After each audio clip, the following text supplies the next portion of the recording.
Vidéo, on va parler du volant. Donc cette fois-ci, j'ai positionné le téléphone pour filmer sur un pied, pour vous montrer le volant. Donc il s'agit d'un CSW version 2 pour la base, avec le volant F1 ici installé, et le volant BMW GT2 ici. Donc Fanatec c'est allemand, je sais pas si on vient de me dire ou pas. Donc très pratique parce qu'en fait on a donc un kick release de bonne facture, qui permet de passer donc d'un volant à l'autre très facilement. Voilà, bon. C'est du lourd avec les palettes, les boutons. Ici on a les autocollants Hardcore Sim Racing là, installés. Que dire donc, au niveau du volant il n'y a quasiment rien à régler, les plug and play. Donc il y a juste une aline à un câble USB, rien de compliqué. Donc après, au niveau de son installation sur le JCL, je reprends la caméra. Donc là par contre c'est customisé. Alors qu'est-ce qu'il y a déjà ici comme composant? On a donc le réglage en hauteur. Ça je vais reposer le téléphone pour vous montrer après. Le réglage en hauteur, donc ça c'est une option sur le site de JCL, d'accord? Et on aura aussi donc toute la partie avant avec les écrans sur des rails, ce qui permet en fait d'avancer et de reculer en fait le volant, puisqu'en fait il est sous le Geco, donc il n'y a pas de rail en fait pour le reculer et l'avancer. Donc ça va remplacer cette fonctionnalité. Donc là je vais faire une démo. Donc quand on monte et on descend le volant, donc c'est assez simple, on se met comme ça, on défait les deux parties et en fait on peut descendre, pour les enfants on pourrait vraiment descendre bas. Après on a des ressorts de rappel qui permettent de pouvoir le remonter et après donc de verrouiller. Assez simplement. Et voilà, c'est tout. Donc par exemple passer d'une position avec le volant assez haut type monoplace, il faut quelques secondes après pour passer en mode GT. Ce qui est assez cool. Il suffit, hop, voilà, pour conduire, je sais pas, une historique ou une ancienne BMW, faire du rallye ou je sais pas. Voilà, donc ça va assez vite. Et ce qui permet en plus, quand on a l'Oculus Rift sur le nez, de vraiment se mettre à hauteur, les mains avec le volant qui est modélisé dans le jeu en fait, pour vraiment avoir nos propres mains à la bonne position par rapport aux mains qui sont modélisées. Donc ça c'est vraiment un plus. Ensuite, du coup, donc ces barres là, elles faisaient un peu... là il bouge pas, hein. Je peux appuyer dessus comme un malade, il va pas descendre. Par contre, quand elles sont plus longues, il y a un tout petit effet. Donc moi j'ai customisé ça, je les ai réduites un petit peu. Donc là je vais prendre de quoi mesurer.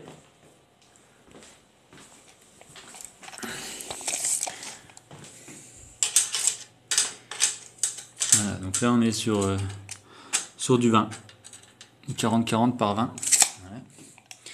Voilà. Donc ensuite on a fait en haut en bas. On peut régler l'angle ici. Donc moi vous voyez je vais mettre de l'autre côté. Un léger angle. Après ça c'est au choix du pilote. J'ai pas beaucoup d'angle, si on prend par rapport à la plainte en dessous. Pas beaucoup d'angle. Après on peut l'incliner plus ou moins, donc il suffit de serrer 4 vis là. C'est un peu moins rapide qu'avec les poignets, mais ça reste faisable, quoi. Okay. Alors une grosse modification que moi j'ai fait, c'était donc pour avoir le volant plus reculé par rapport aux écrans. Donc ce que j'ai fait en fait, j'ai changé la disposition de ce système là. Normalement il était donc sous la barre d'écran qui est cachée là. Je vais aller de l'autre côté de nouveau. Donc en fait j'ai fait une rallonge là, tout simplement ici. Ça doit être encore du 20. Regardez. Voilà c'est ça, c'est du 40 par 20. Et en dessous également. Là c'est un peu plus compliqué. Donc il y a deux bouts au lieu d'un. Donc il va y avoir le 20 ici de nouveau. Voilà le 20. Ici c'est 20. Et en 40 par 80. Donc ici on a du 9. Voilà.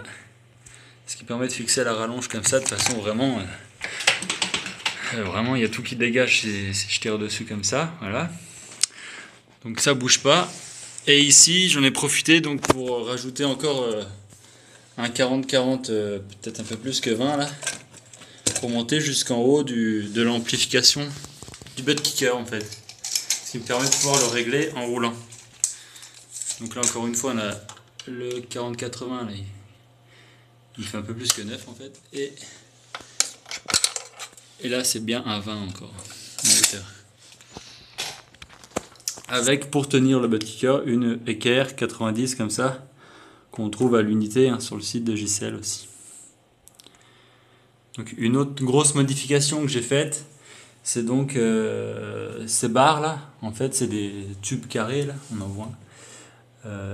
Après j'ai recouvert avec un autocollant carbone, pour celui qui est devant quoi. Ce qui permet donc en fait de gagner ici en hauteur et de faire quelque chose d'encore plus compact quoi. Et après en plus, donc là il y a des mini button box. Ça c'est une fois qu'on a Oculus Rift sur le nez, on peut plus utiliser une button box parce qu'on sait plus où appuyer. Donc là c'est un peu le système comme des essuie-glaces dans la voiture, on regarde pas nos mains quand on va actionner les essuie-glaces ou les clignotants. Bah là c'est pareil, les doigts vont tomber sur les boutons automatiquement. Donc ça c'est en vente sur Hardcore Sim Racing, voilà. Et les câbles donc ils passent dans les tubes en fait, également. Donc là on pourrait prendre quelques mesures. Donc je fais comme je peux, j'ai que deux mains. Alors, l'espacement, la longueur de la barre. La longueur c'est 38. Voilà. Après forcément il faut se positionner en fonction du... Il y a un carton qui est filé donc avec le volant pour faire les perçages. Donc là ça tombe pile poil dans la base. Voilà. Encore une fois c'est pas très très compliqué à faire, il faut juste une scie et une perceuse avec un gros foret. Et après c'est des vis du Brico Dépôt. Il y a rien de méchant là-dedans. Donc si je veux avancer et reculer le volant, j'ai donc une manette comme ça de chaque côté. Là c'est déverrouillé, ça peut donc glisser assez loin quoi. Donc là je le reverrouille, mais il faut aller de l'autre côté pour pouvoir faire la même chose et avancer, reculer le volant. Et après on a pareil pour le pédalier. On verra ça juste après. Donc une dernière chose, c'est plutôt une petite astuce pour pouvoir assigner des boutons, des fonctions dans Windows comme pour allumer et éteindre le Gecko à partir des boutons d'une manette ou du volant. Donc là j'utilise un petit soft Joy2K comme ça. Voilà, donc on paramètre les boutons comme ça. Par exemple si je fais droite ici, en fait normalement c'est un joystick. Et là en fait ça va faire la touche droite du clavier, tout simplement comme si j'appuyais ici. Donc ça marche forcément de base avec tous les jeux. Donc là il suffit d'aller dans options. Bon là il détecte 5 joysticks, donc on configure ici par exemple dans la liste je choisis le volant. Et je dis bon je veux toujours qu'il soit le deuxième dans la liste, ça quand on reboot après il pourrait changer d'ordre et perdre les assignations des boutons. Mais simplement ici si je bouge le petit pad là, on voit qu'en fait ça s'appelle stick 2. Mais après on peut assigner ici des axes qu'on retrouvera là, stick 2 par exemple à droite, et simplement ça déclenche la touche droite, tout simplement. Super petit programme. On peut aussi faire des combos de touches. Donc là moi quand je fais comme ça active ou ça désactive les forces du siège. Normalement il faut faire CTRL ALT et F9, voilà tout simplement. CTRL ALT F9 pour le soft du Gecko qui nous dit Start, CTRL ALT F9. Donc pour conclure sur la partie volant, donc moi j'ai la chance de tester un peu tout ce qu'il faisait, tout ce qui se fait vraiment du G25 au SimSteering V2, et je dois dire que le compromis du 16W2 est vraiment très bon par rapport au prix. Si on va chercher après sur des volants faits maison, type Direct Drive ou justement le Steam Steering de Léo Bernard, on va vraiment chercher les petits pourcentages qui pour moi sont pas représentatifs enfin, d'un vrai besoin. Par exemple avec la roue F1, je fais souvent essayer le simulateur à des amis et ce qu'on me dit souvent c'est au bout de 5-10 minutes c'est ça tire sur les bras. Alors que bon, c'est pas faux. Il n'y a que 7 Nm de couple je crois en pic, ce qui est pas beaucoup comparé aux 20 et quelques qu'on peut avoir avec un Direct Drive avec un moteur Midge ou on va encore bien plus haut avec le Léo de Bernard. Le SimSteering, je crois, c'est plus de 30. Enfin, il y a moyen de se faire mal en fait. Voilà. Donc, comme dit, je conseille ce volant. Par contre, avant, j'avais la base version 1. Elle était nettement, mais nettement moins bonne. Ça n'a rien à voir. J'ai pas pu tester la 2.5, mais je crois qu'il n'y a pas grand chose qui change.